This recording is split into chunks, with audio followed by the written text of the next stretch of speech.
All right, welcome to another episode of the Credder Podcast. I'm your host, Chase Palmieri, and with me today is Antony Cousins, the CEO of Factmata, which is a startup using scalable AI to combat the spread of fake news online. Antony, thanks so much for being here today. And thanks for having me. Yeah, so you recently became the CEO of Factmata. You're not one of the original co-founders. Can you kind of walk me through what that decision-making process was like? What I know you had kind of a trial period for a while or an interim CEO kind of thing. What was the decision like for the existing CEO and founders to bring on somebody from the outside? Got it. And it was an interesting, I don't think this is the route I've ever taken to a job before. So it was interesting in that I did the research on the space. I knew I wanted to get back into this particular space. My background, my past is in PR and comms, both external communications and internal communications back in 2000, going back as far as Afghanistan, actually, which is topical back in the news. And I knew I wanted to get back into the space. So I was doing my research on companies and found Factmata, reached out to Dhruv and said, look, I'm interested in a leadership role. And he, at that same time, was coming to the conclusion he'd been in it for 4 years. And if you've done the CEO, the startup grind, it's tough. It is a tough gig. And felt like just some new blood, some new energy, a different perspective would be helpful. So we had a conversation about a chief of staff, COO type role.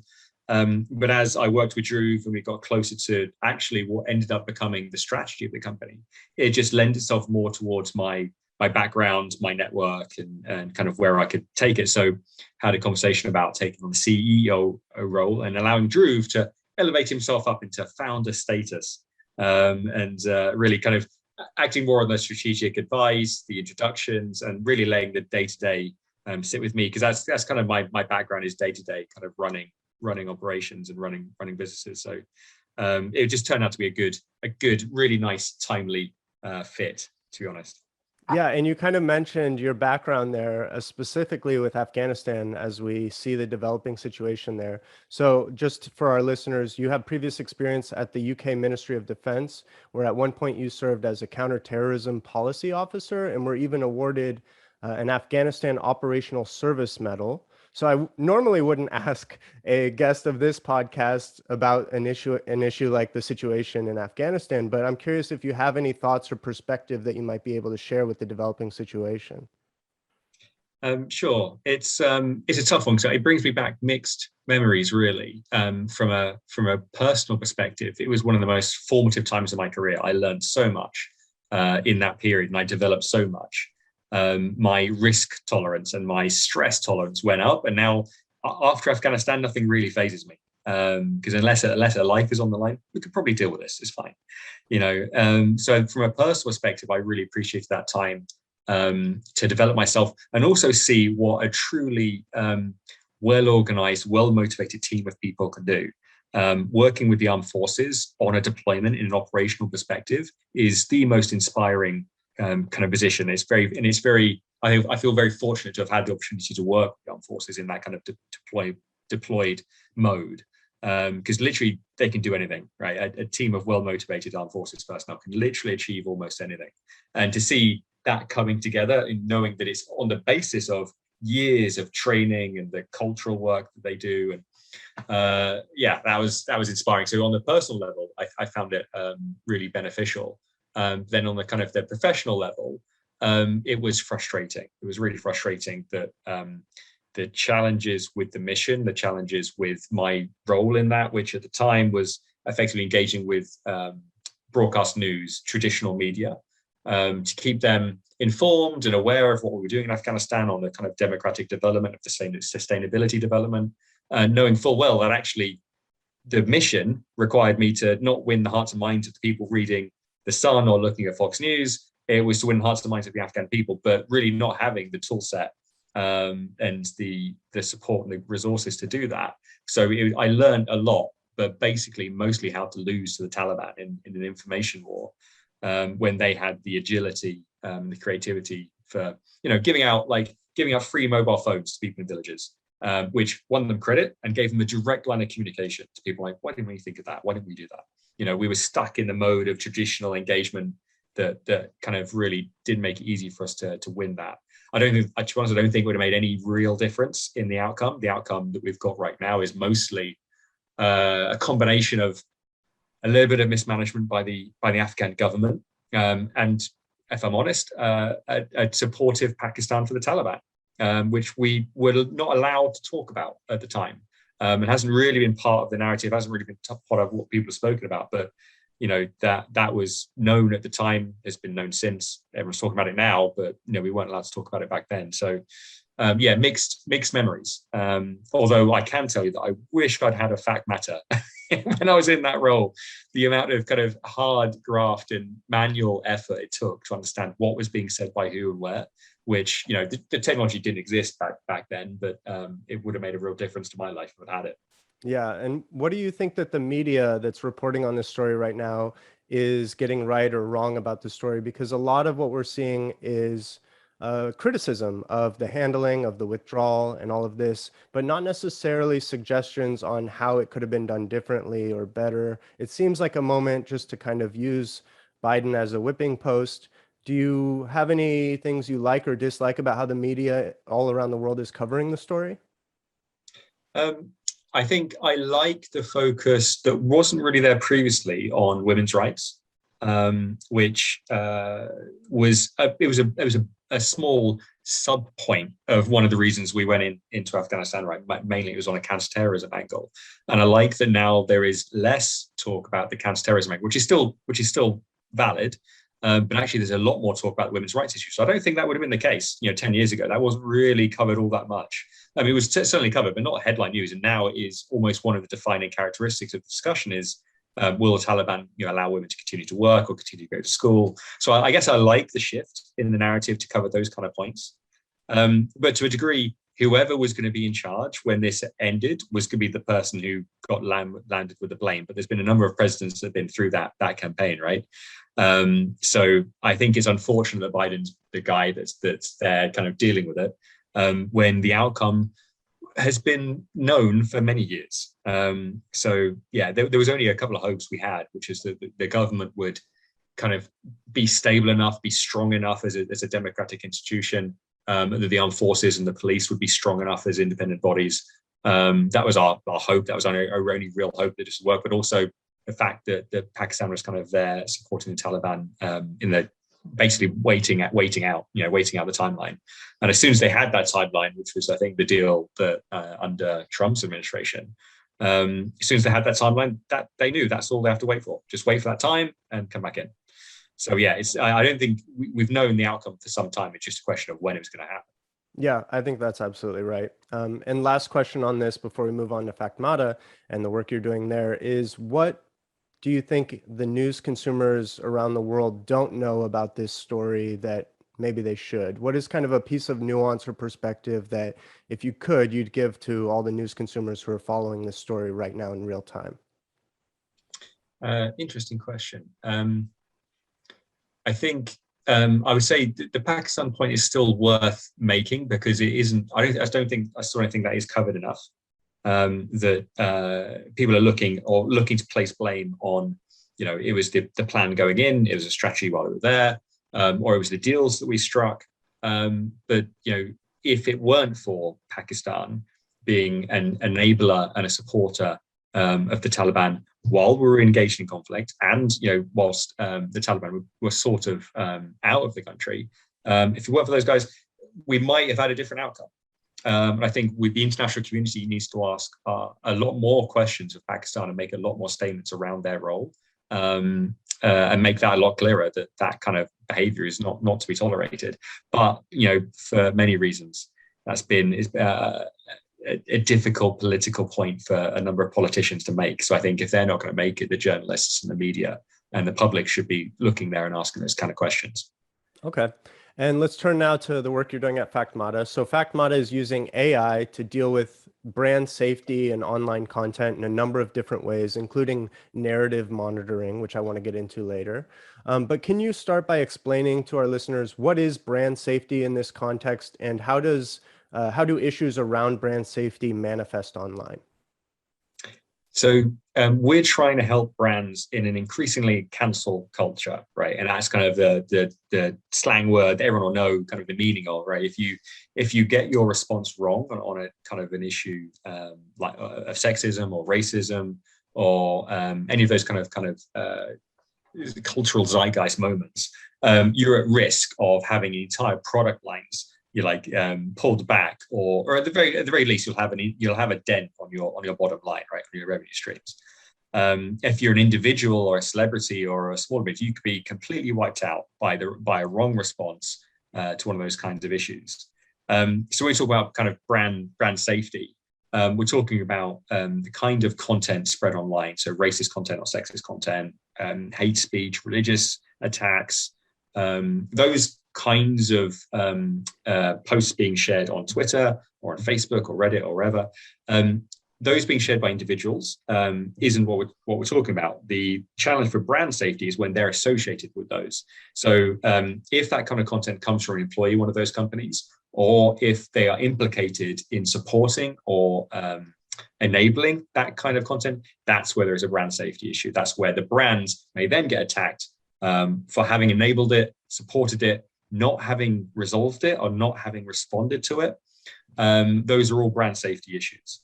So yeah, that's what we're talking about. Very different to brand suitability, which is a different category of issues where it might not be overtly racist or sexist or that kind of content, but it's the kind of content just because of the nature of it, the brand doesn't want to be associated with because it doesn't fit with their values or it doesn't fit with their product or market strategy.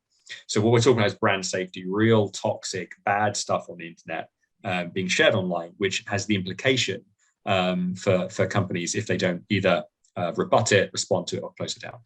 Right. And one of the ways that brand safety comes up is with programmatic advertisers. So a big part of where we talk about brand safety on this podcast is in relation to advertising on news sites for publisher sites, and how a lot of that advertising dollars have actually dried up just because brands are unsure and feel that there's added risk in advertising on news sites that might end up being fake news sites or propaganda or misinformation.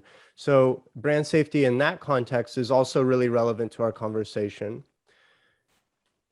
And I think I lost you. Oh, there you are. Okay.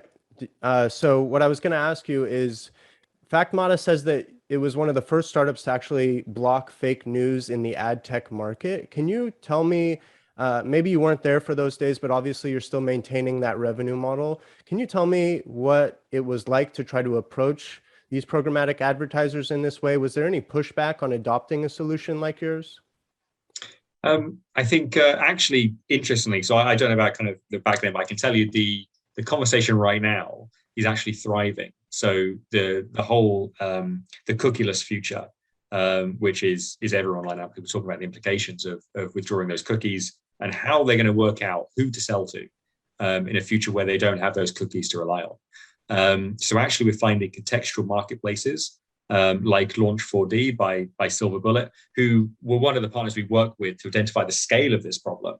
So the scale of the programmatic advertising brand safety challenge, we found, and this is kind of COVID levels of programmatic advertising spending, almost $1 billion annually still being spent on unsafe content. And this is basically just the difference between what existing blockers are currently doing and what the Factmata edge can give you. That's the difference of $1 billion globally. So this is a huge problem. And yeah, so the contextual marketplaces are actually opening up many more conversations because people are desperate to try to find ways, not just to work out who to sell to, but how to avoid advertising on unsafe sites. And also to kind of come back on the challenge you made around good quality, good quality journalism, good quality investigative journalism on these kind of topics. We don't want to withdraw funding from that, because if those publishers, I guess, get to the point where they're seeing they're not making money from that kind of inventory, then there's the risk they won't be investing in that kind of investigative journalism and rightly highlighting those kind of issues.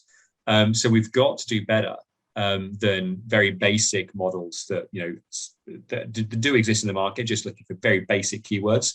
The idea of the narrative understanding and the idea of combining multiple signals in the way that we do at Factmata is to identify, is this kind of content, it might cover racism, it might cover sexism, but the satire score is high, or other models combined give us a sense that actually this kind of content is actually okay to advertise on. The challenge we can't address that will need an industry level of engagement is encouraging people to want to put ads on those kind of spaces. So as opposed to just seeing the risk of what if they get it wrong, we need to work out ways of incentivizing those kind of companies to put ads on that kind of content, and rewarding them for doing so, because that is, funding and giving the right kind of attention to these kind of issues. I don't know if I asked you a question, but yeah. Yeah, no, that's what I'd say. That's exactly right. And it's something that we think about a lot as well, where it's not enough to just punish news that are putting out poor quality reporting. You also have to make sure you're rewarding those who are doing the investigative work and incentivizing more of it. So it's great that you guys are doing this. I'm curious how it actually works, kind of below the hood. How does the scoring mechanism for sources or content work? It appears that it's artificial intelligence based or machine learning based, and that you have these different kind of quality signals. Can you speak a little bit to how that works? Because it's not human led, right? No, we are, you're right, completely machine led. We don't have humans in the loop. Humans in the loop on the scoring really brings in, well, one, it brings a scalability issue into it. And the programmatic advertising space is, the volumes that you need to process really kind of precludes you putting humans into that particular loop, but also introduces bias. So you can account for bias when you're using humans in developing your training data sets and building your models to start with, but you can't have humans in the loop when those models are in place. So we're really reduced to kind of spot checks and quality control, not humans in the loop, because that bid cycle is milliseconds. So yeah, we are entirely AI, ML, NLP, choose your language based. And the way it works basically is we've developed upwards of 20 different signals now, unique models which in their own way are trained on data sets pulled from experts or publicly available data sets, and in some cases internally annotated data sets. That's our competitive edge, is that we've worked with specialists to develop some of these data sets. So, in the case of hate speech, for example, there's some pretty nasty stuff. If you're trying to develop a hate speech model that's really good at identifying hate speech, you don't want to put a mechanical Turk through that kind of job, not only because it would definitely not be good for their mental health, but also the objectivity might not be there, because it is hard to make your objectivity looking at that kind of content. Whereas if you deal with experts who are practiced and experienced at dealing with that kind of content, you get better quality results in the training data. So we've worked with a number of different expert bodies, like journalists, like hate speech charities and groups, and really made sure that we're trying to get the best quality independent data to train those models, and those models we put into the production system. That's how we've got about it. Okay, and this isn't a gotcha, but do you have a definition at Factmata of what qualifies as hate speech? Yeah, I probably won't do it justice word for word, but the aim of the hate speech model is to identify any language which targets a group of people based on something they cannot control. So it's their weight, their height, their looks, their religion, their age, their sex. It's things like that. That's what we're trying to identify. Okay, interesting. Very cool. And I know that you guys are doing this narrative monitoring service as well, which is going to be very valuable for brands, especially. But I wanted to dive into one example that you guys feature on your website, which is the Hong Kong protests. I'm very curious. Again, I think this might have been before your time at the company, but I'm sure you got caught up along the way. Can you tell us what some of the findings were around the different narratives that were circulating during that time? Obviously, it's still somewhat ongoing, but at the peak of the Hong Kong protests, what were some of the narratives, and were you able to uncover who was pushing those narratives? Yeah, there's a little bit before my time, and I haven't looked through the detailed findings of the Hong Kong report, because we're dealing with more up to the minute issues. So the riots in January in the US around the before the inauguration, or in general the talk about unions and things like that. So yeah, I've been following more up to date issues, and actually just recently my head has been entirely filled with just trying to keep up with Afghanistan and seeing how that is playing out. So I think in general terms, what we found in terms of the narrative monitoring is that the individual narratives we find are pretty robust in identifying all of the narratives that are circulated around that particular topic. So this is really good for brands if they're trying to understand very quickly what the entire debate is made up of. So yes, you can. And in the case of the Hong Kong riots, I know that we did identify a lot of bot-generated content.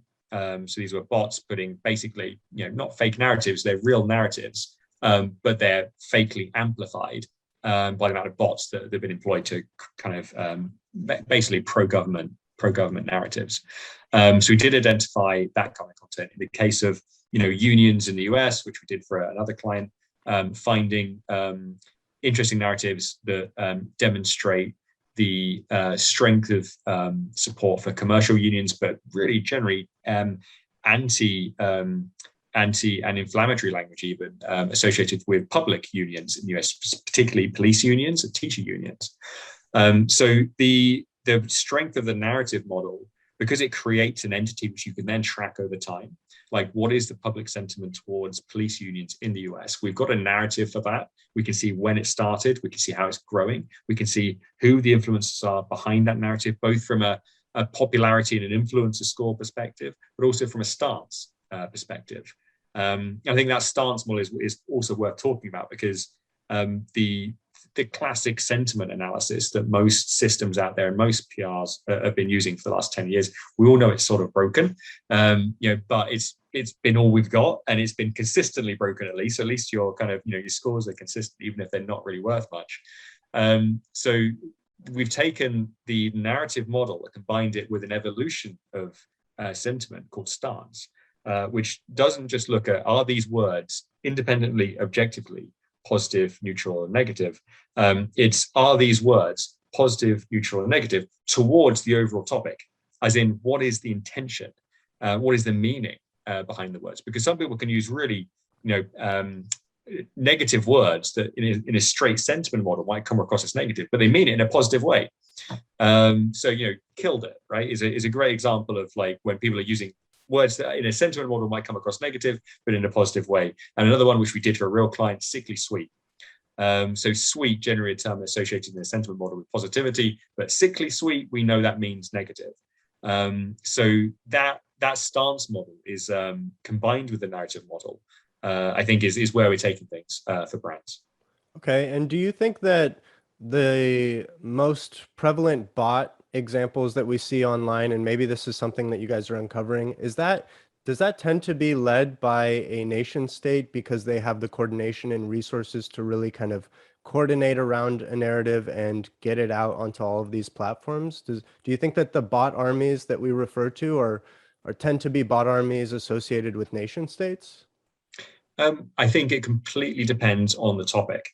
So I guess what we've realized, and I guess the focus we've got at Factmata has become less on the political angles and more towards, because we want to be a commercially sustainable company, we want to make a real difference, we need scalability, we need lots of companies to get involved in basically being better at identifying this kind of content online for themselves. So the approach we're taking is less about Factmata becoming the font of all truth for the internet. We don't want to be that company. We want to provide the tools for companies to use to clean up their own little bit of the internet.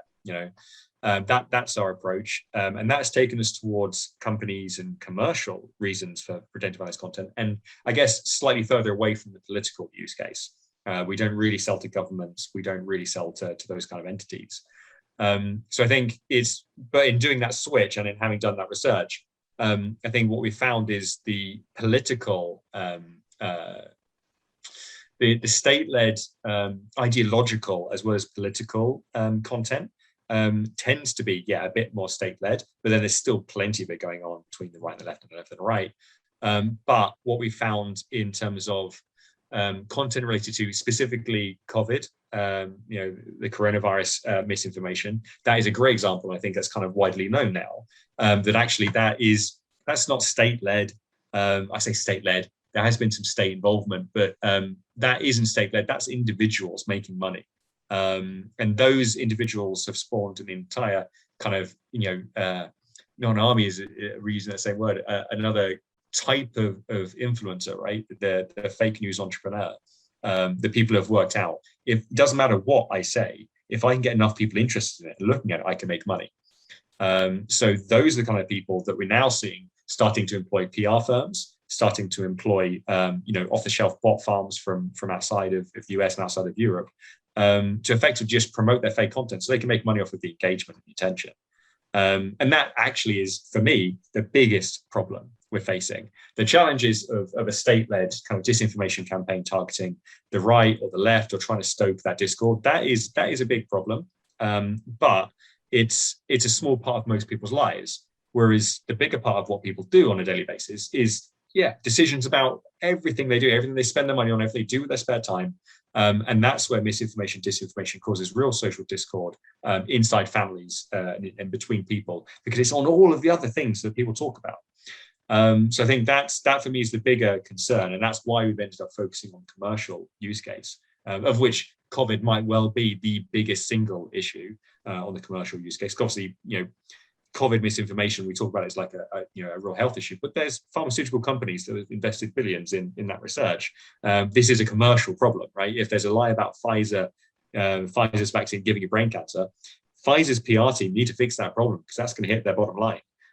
In the same way that a lie about Adidas having slaves in their supply chain, Adidas's PR team will need to fix that lie because that's going to hit their bottom line.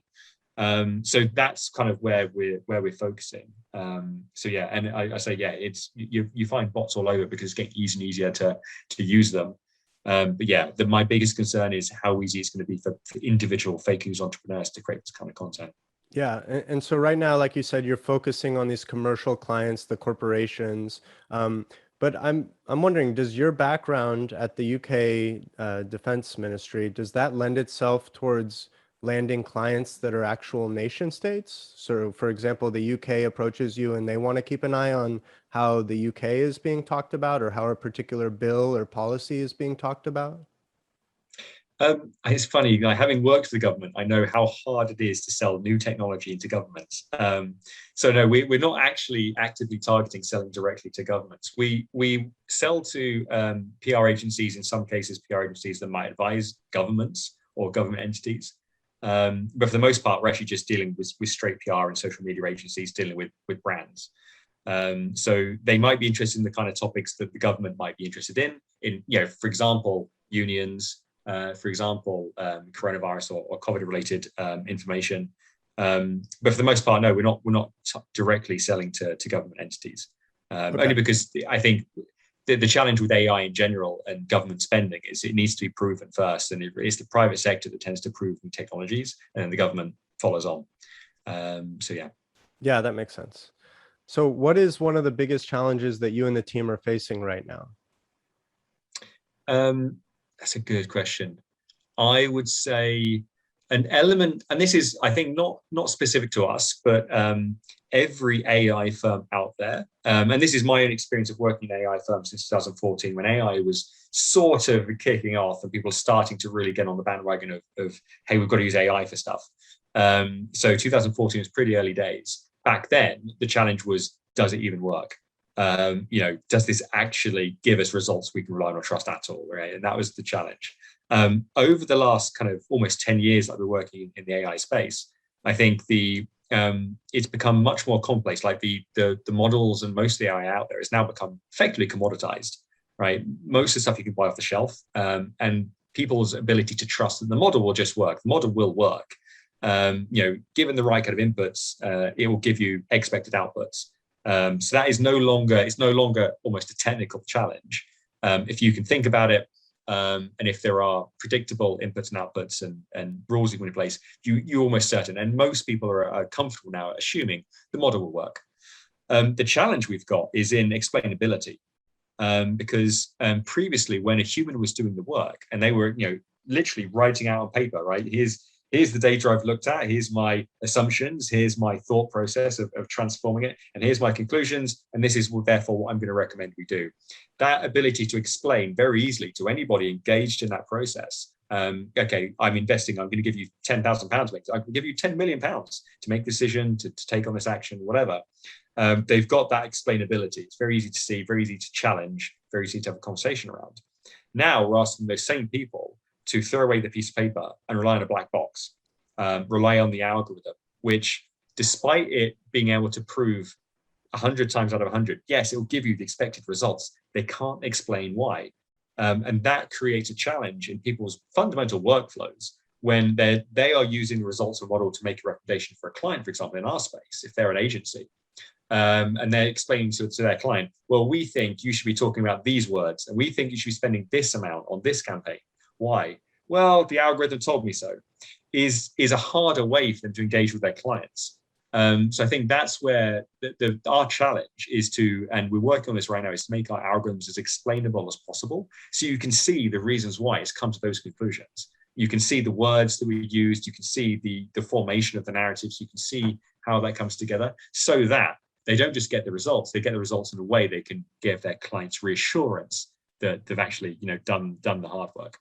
Wow, that's really interesting. Yeah, I can imagine explaining the black box to your customers is a challenge, but then realizing that they'll only buy from you if they believe that there's a reasonable way for them to explain it to who they're working with. Exactly. That's very interesting. So before we wrap up, and I ask the kind of two questions that I ask every guest that comes on the podcast, we're experiencing record levels of distrust in online media around the world. Specifically, the United States has now become the least trusting nation for online media. What is it going to take? What changes or progress is going to be needed to be made in this space for us to start to actually reverse this trend and start building back trust in media? Are there any silver bullet or fix all solutions? Is it going to be 100 different solutions all finally cracking the code in their piece of the online media world? What is it going to take? Quite right. And unfortunately, the hardest problems always take more than one solution, right? And in this particular case, I think there's not silver bullets, but there are definitely some more expensive bullets than others.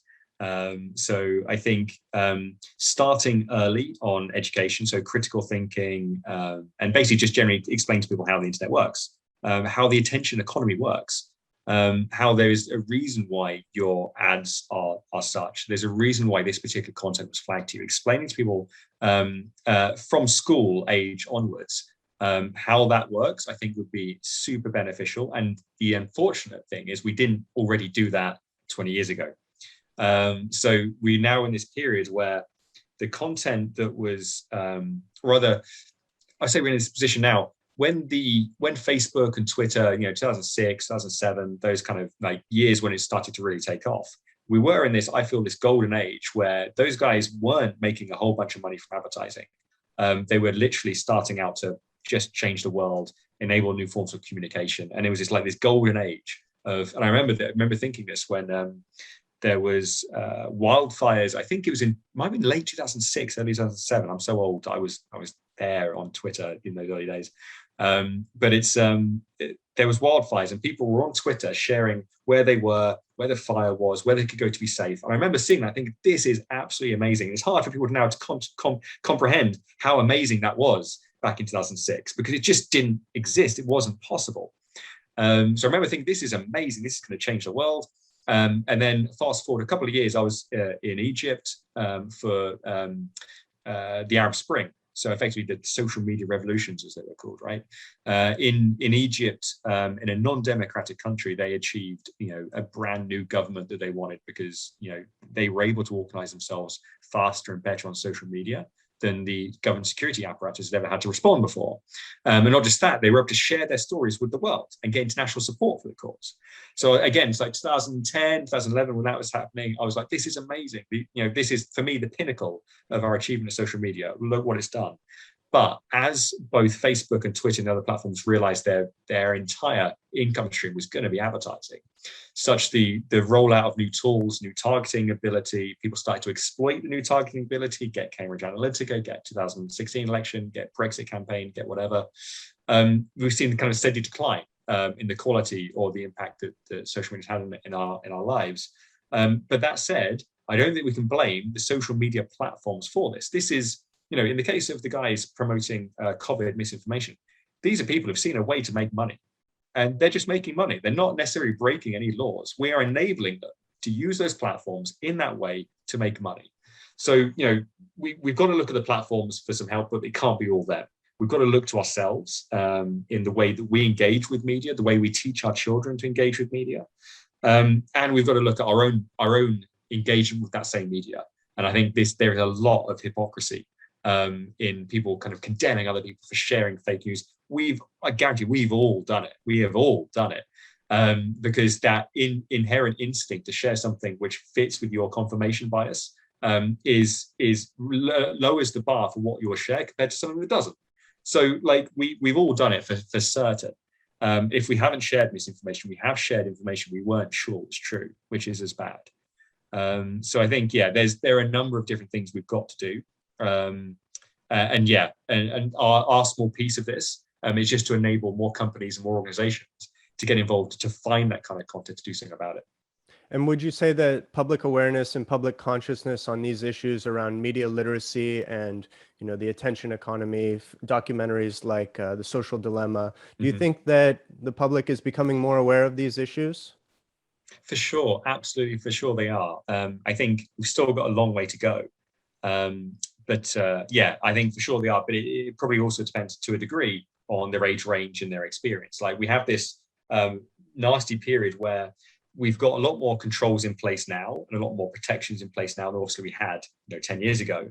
And so in this intervening period, like between 2010 and maybe 2-3 years ago, when this really started to hot up, in that period, we've got people who have been exposed to the worst possible content on Facebook and Twitter and social media, who've been influenced by it. They've already disappeared, right, into those really extreme filter bubbles. And it's been very difficult to get those guys back.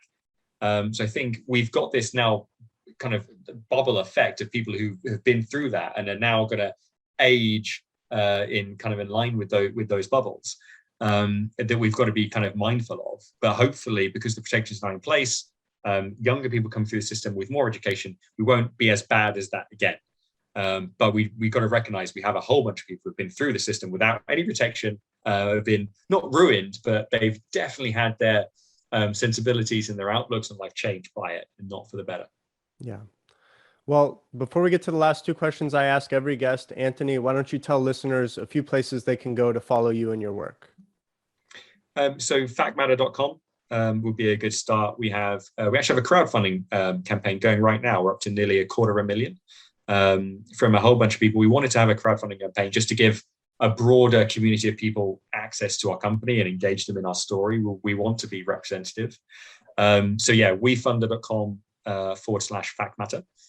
Place to go, or reach out to us on Twitter, on LinkedIn. So I'm Antony Cousins on LinkedIn. It's also Factmata, and it's Factmata on Twitter. Yeah, WeFunder is an equity crowdfunding company. I saw that you've already raised money from Mark Cuban, Biz Stone, the co-founder of Twitter, and Craig Newmark, who's a friend of our show, founder of Craigslist. So it was really cool to see you offering up shares to your own users and the public. I think that is going to be a big revolution in the way that companies and founders raise money going forward. But speaking of revolutionary finance, what are your thoughts on Bitcoin? Are you a believer? Are you not a believer? Are you more for Ethereum over Bitcoin? What are your thoughts? My thoughts are, I'm normally I'm normally an early adopter. I would just do it just to see. And I don't know what passed me by when Bitcoin first came up. And I'm old enough to be around, and old enough with money when it kind of first came around. I don't know what passed me by on Bitcoin, but I never got involved. And now I feel like there's this, it's almost too late to make good on my missed opportunity. So, and I've had this point 4 years ago, I thought, I'd really missed that whole Bitcoin boat. Maybe it's still time to get on. Now, never mind. I've missed the boat. And then obviously 4 years ago, looking to now, it's like, am I still doing the same thing? I'm kind of stuck to my guns now. So I kind of not got involved with cryptocurrency. And in 4 years' time, when you ask me this question again, I'll be like, why didn't I get involved 4 years ago? Because honestly, for me, almost certainly it is the future. It will replace a number of different currencies that are struggling by themselves. So I think, for sure it is the future. and I really will get on board at some point. Yeah. Okay. And last question for you here today is, are we living in a simulation? Oh, yes, almost certainly. It's really hard because if we are, what does anything matter? So I think you have to kind of continue to live your life like you're not, because that's what gives life purpose. But almost certainly, right? I've been through the math, and I've read up on it. I love the simulation theory. Almost certainly we are, and it's very scary. I just want to be, at least want to think that I'm living my life to the rules that I've set up for myself and to my own values. And I just hope that somewhere out there, the person who's reviewing the results of this particular version of the simulation is to look down and go, yeah, did quite well, scored quite high. I don't know what metrics they're going to use, but at least I hope there is someone out there that's going to make some kind of reference to be in some footnote, some paper somewhere. Yeah. Well, Antony, thank you so much for being here today. I hope you enjoy the rest of your runtime on your simulation. Have a good runtime, and please reach out if there's ever ways that Credder and the Credder community can help the work you guys are doing at Factmata. All of the links to the profiles that you mentioned will be in the bio. Antony, thanks again. Have a great rest of your day. Marvelous. Thank you for having me.